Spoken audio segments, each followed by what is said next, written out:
오늘은 특별히 청년 2부와 3부에 등반하시는 분들을 환영하는 등반 예배로 드려집니다. 오늘 우리가 특별히 이 말씀을 통해서 우리가 그동안 생각하고 있던 공동체에 대한 시각을 한번 점검해 보려고 합니다. 오늘 이 시간 이 말씀을 통해서 우리에게 다시 한번 하나님께서 공동체에 대해서 뭐라고 말씀하시는지 우리의 시각을 다시 한번 바로잡는 귀한 은혜가 있는 시간이 되길 소망합니다. 연말이죠. 벌써 12월의 첫 주입니다. 오늘이 첫 주인데 연말이 되면은 이상하게 사람들의 기분이 들뜨는 것 같아요. 여기에 계시는 여러분들 중에도 어떤 분들은 여기 무대 앞에 있는 강대상 위에 올려져 있는 트리들을 보고 그 전구들을 보면서 굉장히 들뜬 설레는 마음들을 가지는 분들도 계실 겁니다. 실제로 길을 걷다 보면은 또는 카페나 이런 데 들어가면 캐롤이 벌써 흘러나옵니다. 그렇죠? 그런 것들을 듣다 보면은 야, 연말이 왔구나 라는 생각이 들고 12월 24일과 25일이 되면은 우리가 흔히 말하는 핫플레이스에는 이 분위기를 즐기려는 사람들로 이제 붐비게 될 겁니다. 분명히 1년에 한 번 경험하는 이 12월은 사람을 묘하게 기대하게 만들고 설레게 만드는 매력이 있는 시기인 것 같아요. 저도 계속 그런 상태로 있습니다. 그런데 여러분, 기대가 크면은 실망이 크다는 말도 들어보셨죠? 이 기대와 설렘은 시간이 지나면 우리에게는 익숙함으로 다가오게 되고요. 익숙하게 되면은 곧 그 안에서 우리는 좋은 것보다는 기대했던 것들이 이루어지지 않는 일들을 보게 되면서 오히려 실망하게 되고 좌절하고 부정적인 것들을 보게 됩니다. 여기에 있는 우리 모두는 그리스도를 중심으로 살아가는 사람들이며 또한 공동체를 굉장히 중요하게 여기는 사람들입니다. 우리가 연말이 되면 개편을 하고 새로운 공동체로 우리가 보금자리를 옮기게 됩니다. 이때 우리 모두는 새로운 공동체에서 어떤 일이 일어나게 될까, 그리고 어떤 사람들을 만나서 앞으로 어떤 교제를 하게 될까, 나는 이런 팀을 만나면 좋겠어, 나는 이런 진장님과 이런 간사님과 이런 팀원들과 함께 한 해를 보냈으면 좋겠어 라는 우리 모두 각자의 바람과 기대들이 있습니다. 모두 그러한 것들을 가지고 이 연말을 지냅니다. 그런데 시간이 지나면서 내가 기대했던 모습들이 공동체 안에서 이루어지지 않고 내가 바랬던 것들이 내 안에 채워지지 않으면 우리는 이렇게 이야기하곤 합니다. 아, 올해는 틀린 것 같아. 1년만 팀생활을 쉬겠습니다. 다음 개편 때 뵙겠습니다. 우리 이제 우스갯소리로 이런 이야기들을 하기도 합니다. 그런데 여러분, 오늘은 이런 질문을 한번 던져보고 싶습니다. 여기 있는 우리 모두에게 한번 이 질문을 던져보고 싶습니다. 세상에 내가 그렇게 원하는, 그리고 내 마음속에 있는 기대와 바람들을 완전하게 충족시켜줄 공동체가 이 세상에 있을까요? 만약에 있다면 그러한 공동체를 찾아 나선 시간이 꽤 긴 사람들도 있는데, 저 같은 경우도 청년 시절에 한 15년 정도를 계속 옮겨 다녔던 것 같아요.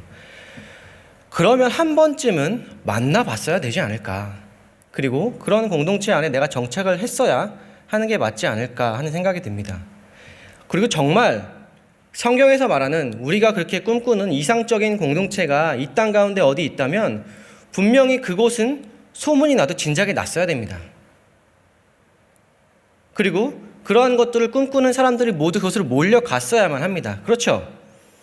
그런데 아이러니하게도 연말이 되면은 많은 사람들이 그런 꿈꾸는 공동체를 찾아 나서지만 매해 그런 모습들이 반복되고 있습니다.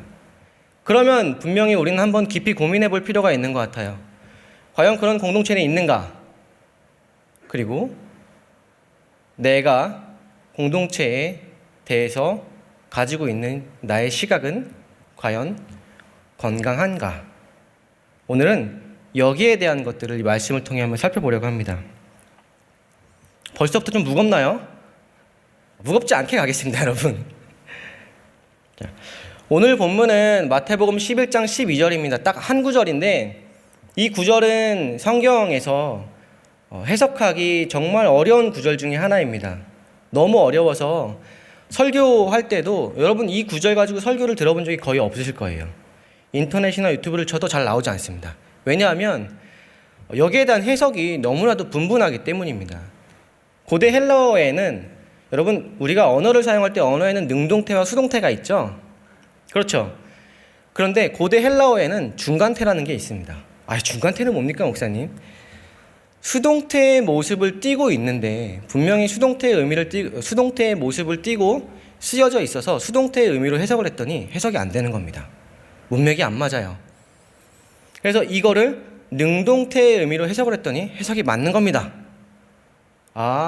그러면 이런 경우에는 이런 단어, 이런 형태, 이렇게 해석되는 단어들을 중간태라고 불러야겠구나라고 학자들이 이름을 붙이기 시작했습니다. 그런데 이 중간태로 쓰인 단어들을 딱 보고 어떤 의미인지 바로 알 수가 없죠. 문맥을 통해서 해석을 해봐야만 그 의미를 유추할 수 있습니다.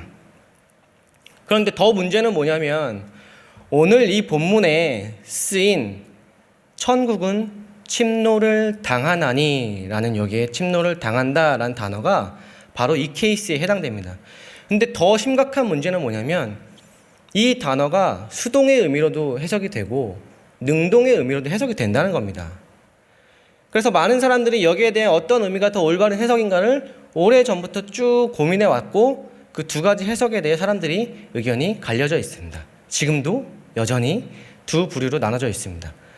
그러면 목사님 이 논란이 되는 말씀을 왜 오늘 가져오셨어요? 그렇죠. 제가 오늘 이 말씀을 가져온 이유는 어떠한 해석이 더 옳다, 어떠한 해석을 우리가 따라야 한다라고 얘기하기보다는 능동과 수동 그 두 가지로 해석되는 그 의미를 우리가 함께 나눠보면서 마태가 이야기하는 하나님의 나라, 그 나라는 도대체 어떤 특성을 가지고 있는가, 그리고 우리는 그것을 어떤 마음으로 기대하고 바라봐야 하는가에 대해서 나눠보려고 합니다. 어떤 해석이 옳은가는 우리의 몫이 아니에요. 그거는 언어 전문가 분들이 하실 일들이죠. 자, 먼저 그러면 첫 번째 수동적으로 한번 해석을 해볼까요? 당하나니를 수동의 의미로 해석을 한다면 여러분 한번 구절을 보세요. 한번 읽어보겠습니다. 다 함께 한번 읽어보겠습니다. 시작. 세례 요한의 때부터 지금까지. 아멘. 자, 이 당하나니를 수동의 의미로 한번 해석해 볼까요? 제가 읽어드릴게요. 과거 세례 요한의 때부터 지금까지 천국은 침략과 약탈을 당해왔습니다. 그리고 천국은 그렇게 침략하는 사람들, 약탈하는 사람들이 빼앗아 갔습니다. 이렇게 되죠. 그렇죠, 여러분. 그런데 우리 정서랑 이 해석은 좀 맞지 않아요. 그렇죠. 뭔가 좀 거부감이 들어요. 좀 이렇게 반감이 됩니다. 왜냐하면 하나님께서 왕이 되어서 주권을 행사하시는 하나님의 나라가, 천국이 세상의 폭력적인 사람들에 의해서 힘없이 무너지는 것만 같기 때문입니다. 그래서 우리는 이렇게 해석을 하면 약간 좀 거부감이 들긴 해요. 그런데 여러분, 이 해석이 틀린 건 아니에요. 자, 먼저 마태에게 이 천국은 하나님 나라입니다. 우리 성경에는 천국이라고 했는데, 천국이라고 번역을 했지만 이건 우리가 이해하기 쉽게 하기 위해서 천국이라는 단어로 했고, 이것은 하나님께서 예수님을 통해 이 땅에서 시작하신 그 하나님의 나라를 의미해요. 여기에 마태는 이 나라라는 단어를 바실레이아라고 표현을 했는데, 이 단어는 나라 제국을 의미합니다. 로마 제국할 때도 바실레이아라는 단어가 표현됩니다. 이 바실레이아라는 단어는 여러분 자주 들어보셨겠지만 왕이라는 바실레우스라는 단어와 밀접한 관련이 있어요. 왕과 왕국. 왕국은 왕이 주권을 행사하는 곳이죠. 그렇죠. 당시에는 왕이 모든 걸 통제하는 시대였죠. 왕의 주권을 통해서 제정해 놓은 질서를 통해서 그 나라가 움직이고 유지가 됩니다. 마태에게 하나님 나라는 그런 나라였습니다. 하나님께서 예수님을 통해서 이 땅에 시작하신 나라, 하나님의 통치가 있고 이 땅의 세상의 폭력적인 사람들이 자기들이 옳다라고 얘기하는 권력과 더 많은 것을 가진 사람들이 1등이 되는, 그리고 약자들이 착취당하는 그런 나라가 아니라 모든 하나님을 믿는 사람들이 모두 존귀한 대접을 받는, 예수 그리스도 안에서 그 삐뚤어지고 어그러지고 상처받는 모든 것들이 회복되는 그런 새로운 세상과 새로운 나라, 대안적 나라였어요. 그래서 마태는 이 나라를 바실레이아라고 표현했습니다. 그런데 여러분, 마태와 초기 그리스도인들은 로마 제국의 지배와 질서의 힘 앞에서 벗어날 수 없었습니다. 그들도 어쩔 수 없이 이 땅 위에 발을 딛고 살아가는 사람들이었기 때문에 우리가 그렇듯이 우리가 그리스도인으로 살아가지만 주말이 지나 평일이 되어서 회사에 가면 또 다른 우리는 압박감을 받게 되잖아요. 그런 것과 마찬가지로 마태와 초기 그리스도인들도 로마 제국의 질서와 그 힘 앞에서 영향을 받으며 살아갈 수밖에 없었어요. 그들이 본 현실은 세례 요한의 목이 잘려서 쟁반에 담기는 현실이었고, 예수님과 함께 삶을 나눴던 제자들이 순교당하는 현실이었습니다. 심지어 그 크고 놀라운 일, 메시아라고 믿었던 예수님조차 로마 정부와 결탁해서 음모를 꾸민 종교 지도자들에 의해서 십자가에서 죽음을 당하는 그런 상황이었어요. 그게 마태가 처한 현실이었습니다. 마태에게 하나님 나라는 분명히 새로운 나라였고 하나님의 통치가 있고 하나님의 질서가 있는, 질서로만 유지되는 그런 나라였는데, 그런 나라라고 생각을 했고 기대했는데 현실에서는 아무짝에도 쓸모없는, 힘이 없는 나약한 나라였습니다. 이런 관점에서 마태의 심경이 오늘 본문에 1절부터 12절까지 쭉 흘러져 이렇게 녹아져서 표현되고 있어요. 11장 2절부터 6절을 보면은 세례 요한이 제자들을 보내 예수님에게 당신이 오실 그분입니까? 라고 묻습니다. 세례 요한은 예수님이 하시는 사역들을 듣고 그분이 기다려오던 메시아임을 직감했습니다. 하지만 세례 요한도 예수님에게 의심 섞인 질문을 할 수밖에 없었습니다. 그 이유는 예수 그리스도로 인해 세상이 하나님의 통치와 나라가 시작되었지만 여전히 불의하고 약자들에게는 이해할 수 없는 고통이 존재했기 때문이에요. 그들이 꿈꾸던 세상과 현실은 너무 달랐습니다. 기대와 현실 사이에 괴리가 생긴 거죠. 그래서 그렇게 묻는 제자들에게 예수님이 이렇게 말씀하십니다. 4절과 6절을 통해서 이렇게 말씀하십니다. 너희가 보고 듣는 것을 요한에게 전해라. 앞을 못 보는 자가 앞을 보고 못 걷는 사람이 걸으며 나병 환자가 깨끗하게 나음을 받고 못 듣던 이가 듣게 되고 죽은 자가 살아나며 가난한 자에게 복음이 전파되고 있다. 가서 이 사실을 전해라. 이것 또한 팩트죠. 이것 또한 사실이었습니다. 현실이었어요. 이 말씀은 우리가 모두 알다시피 이사야서에 기록된 말씀인데 나중에 메시아가 오시면 이런 일들이 일어날 것이다 라는 예언이에요. 근데 이 예언은 실제로 현실 속에서 또한 성취되고 있었습니다. 그러면서 예수님이 6절에서 이렇게 말씀하세요. 누구든지 나로 말미암아 실족하지 아니하는 자는 복이 있도다. 너희가 기대하던 메시아와 그 나라가 지금 내가 보여주는 나라와 다를 수는 있지만 거기에 실족하지 말라고 예수님께서 분명하게 말씀해 주시는 겁니다. 굉장히 중요한 부분입니다. 나의 시각과 하나님의 시각 사이에 존재하는 차이에 대해서 언급하고 계시는 겁니다. 이어서 모여있는 사람들에게 말씀하시죠. 예수님께서 너희가 무엇을 보려고 광야에 나갔더냐? 바람에 흔들리는 갈대냐? 아니면 부드러운 옷을 입은 사람들이냐? 갈대와 부드러운 옷을 입은 사람들은 돈과 권력을 의미하죠. 너희가 광야에 나간 것은 하나님을 통해 이 땅에 온 메시아냐? 예수 그리스도냐? 아니면 너희가 기대하는 것들을 채워줄 수 있는 돈과 권력이냐라고 말씀하시는 겁니다. 그런데 예수님께서 하시는 말씀이 그러한 것들은 거기에 없다라고 말씀하십니다. 참 슬픈 말씀입니다. 그렇죠? 내가 기대했던 것들이 이루어지지 않는 것도 실망스러운데 그렇게 기대했던 진짜 하나님의 나라가 너무나도 나약한 모습이라니 그 이야기를 듣는 사람들은 정말 좌절했을지도 모릅니다. 하지만 우리가 그동안 많이 듣고 알다시피 이게 예수님의 방법입니다. 이게 하나님의 나라가 만들어지고 그리고 확장되는 유일한 방법입니다. 예수님께서 이 땅에 생명을 주시기 위해서 선택한 방법은 뭐였죠, 여러분? 자기 희생입니다. 자기 만족이 아니라 자기 희생이었습니다. 자기 희생을 바탕으로 그 위에 세워진 교회 공동체는 그래서 자기 만족을 시킬 수 없는 곳입니다. 많은 사람들이 교회 공동체를 바라볼 때 내가 원하는 것들을 채우려고 많이 옵니다. 그런데 하나님께서 이 땅에 허락하신 이 공동체 안에서는 절대로 자기 만족을 실현할 수 없습니다. 왜냐하면 그것은 예수님의 자기 희생을 통해서 탄생한 곳이기 때문입니다. 그리고 그 희생과 섬김과 사랑의 원리로만 움직이고 유지되기 때문입니다. 우리는 소비 문화에 많이 익숙해져 있습니다.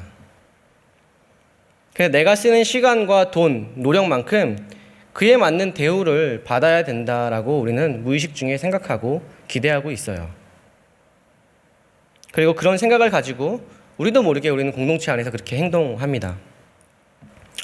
그런데 여러분, 예수님의 대속 위에 세워진 공동체는 그런 원리로 움직이는 곳이 아니죠. 이곳은 너무 뻔한 이야기 같지만 너무나도 당연하고 다른 이유가 필요 없는 나중된 자가 먼저 되고 먼저 된 자가 나중되고 낮은 곳에 가 있는 사람이 높은 자리를 차지하게 되는 그런 곳입니다. 왜냐고요? 예수님께서 그렇게 하셨기 때문이에요. 그거 말고 더 확실한 이유가 필요할까요? 이런 관점에서 우리가 이번엔 반대로 능동의 의미로 한번 이 본문을 한번 해석해 봅시다. 어떤 학자는 이 침노를 당한다라는 표현을 능동의 의미로 해석을 합니다. 이런 모습을 떠올려 보면 좋을 것 같습니다. 강한 태풍이 부는 날에는 거센 바람이 붑니다. 그 강한 바람이 부는 날에는 창문도 들썩거리고 나무들도 소리를 내죠. 이런 날에는 잘못하다가는 사람도 날아갈 것 같은 그런 날이 있어요. 그런 거센 바람이 부는 날, 그 거센 바람 위에 나뭇잎 하나를 이렇게 탁 떨어뜨려 보세요. 그 나뭇잎은 그 거센 바람을 타고 휙휙 날아갈 겁니다. 이 나뭇잎은 자기의 의지와 상관없는 곳으로 날아가지만 그 모습은 앞에 있는 모든 것들을 뚫고 지나가는, 거침없이 앞으로 나아가는 모습이에요. 하나님 나라는 그렇게 앞으로 나아갑니다. 예수님께서 이 땅에 오셔서 하신 일들은 메시아를 기다려온 이들의 눈에는 전혀 메시아로 보이지 않는 나약한 행동들이었습니다. 결국 예수님은 힘과 권력을 가진 사람들에 의해서 죽임을 당한 것처럼 보여요. 실제로 그렇게 되었어요. 그런데 예수님께서 십자가에서 죽으시는 것은 예수님께서 꼭 하고자 하는 예수님의 숭고한 마지막 목적이었습니다. 보여지는 상황은 잘못되어 가는 것처럼 보였지만, 내 생각과 기대가 산산이 깨지는 것처럼 보였지만, 그 안에서 하나님의 계획은 하나도 빠짐없이 성취되었습니다. 이게 하나님 나라의 모습입니다. 이게 하나님께서 이 땅 가운데 허락하신, 우리에게 맛볼 수 있도록, 그 나라를 경험할 수 있도록 허락하신 공동체의 모습이에요.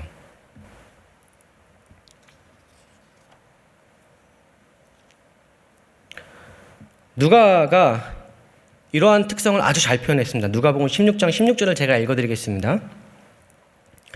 율법과 선지자는 요한의 때까지요. 그 후부터는 하나님 나라의 복음이 전파되어 사람마다 그리로 침입하느니라. 많은 사람들이 자기에게 맞는 공동체를 찾아가지만 나에게 맞는 공동체와 내가 찾던 것을 채워줄 것만 같은 그곳은 어디에 있는지 아직도 아무도 몰라요. 하지만 우리가 분명히 아는 것은 하나님이 일하시는 공동체가 있다는 건 우리가 알고 있습니다. 중요한 것은 우리가 공동체를 바라볼 때 한 가지 우리가 가져야 될 중요한 시각 하나는 뭐냐면, 하나님께서는 내 기대가 채워지건 채워지지 않던, 공동체가 나의 필요를 채워주건 채워주지 않던, 내가 원하는 것들이 이루어지던 이루어지지 않던, 여전히 하나님은 지금도 어디에선가 누군가의 마음을 만지시고 그 마음을 위로하시고 다시 회복시키는 일을 하고 계신다는 겁니다. 그렇기 때문에 이 땅에는 나에게 맞는 공동체는 없지만 하나님이 일하시는 공동체는 있는 겁니다.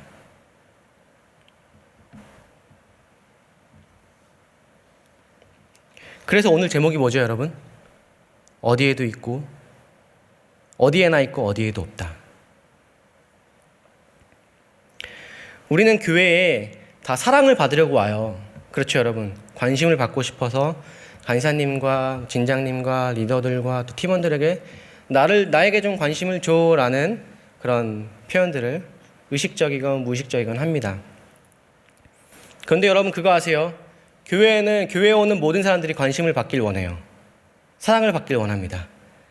그런데 사랑을 받기 원하는 사람들이 모여 있는데 사랑을 받길 원하는 사람들만 모여 있으니까 그 사랑이 채워지기가 어렵죠. 그래서 아이러니한 거는 교회는 사랑이 아주 많고 넘쳐나야 할 것만 같은데 사실은 사랑이 필요한 사람들이 모인 곳이에요.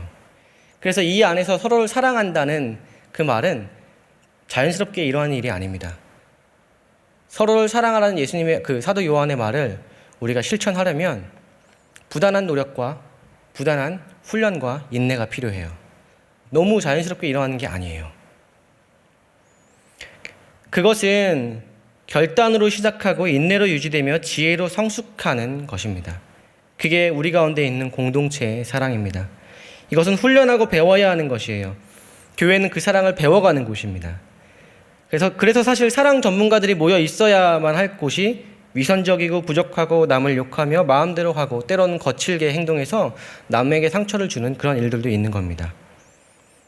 우리 모두 그리스도의 사랑을 배우고 훈련해야 하는 사람들이기 때문에 그렇습니다. 누군가는 이게 무슨 공동체야 라고 말할 수 있을 것 같아요. 하지만 그 사람들이 그리스도께서 사랑하시고 그리고 끌어모은 공동체입니다. 우리는 거기서 그리스도의 사랑을 함께 배워나갑니다. 그래서 이곳은 사랑이 넘치는 곳이 맞지만 사랑을 훈련하고 실천하는, 배워가는 곳입니다. 사랑하는 여러분, 나누려고 하지 않으면 사랑을 배울 수 없습니다.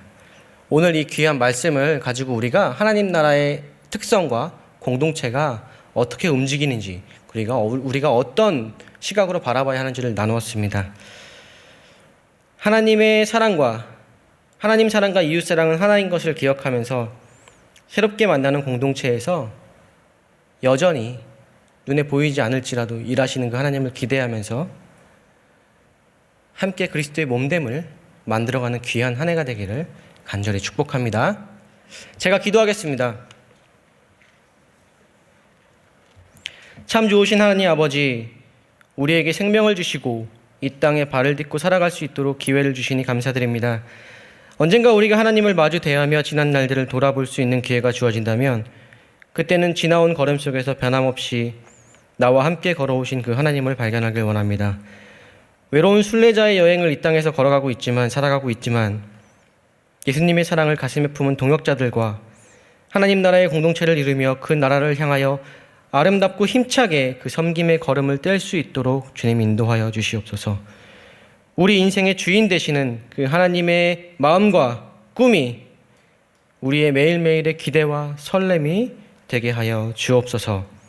예수님의 이름으로 기도하옵나이다. 아멘. 다음은 오늘은 특별히 우리가 등반 예배로 드리고 있는데요. 그 청년 3부에서 팀장으로 섬기고 계시는 김철 목사님께서 우리 등반하시는 분들을 위해 축복하는 시간을 가지겠습니다.